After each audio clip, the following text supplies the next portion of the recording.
Hey guys, welcome back. I got a neat project here today. I 3D printed some house numbers. I have found those in printables. I'll link those below. And I've got this old fence board I've kind of painted blue. What I'm looking for is high contrast. You can see my house numbers from the mailbox, so to speak, I guess. That it's on the mailbox, but not on the house.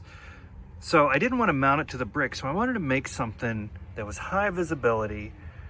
So, you know, doing all these DIYs, if I need to call the ambulance, they'll know where to go. So my goal is to put the numbers vertically along the fence board, and the white against the blue should be pretty high vis. Over here, from the flower bed, the edge of the flower bed, I have this spotlight, solar powered light. I think I got that at Walmart, just a cheap one. And right here you see this piece of rebar sticking up. That's where I'm going to mount my fence board vertically. Try to mount it with these EMT type 1/2-inch conduit clamp things, just to the back of the fence board.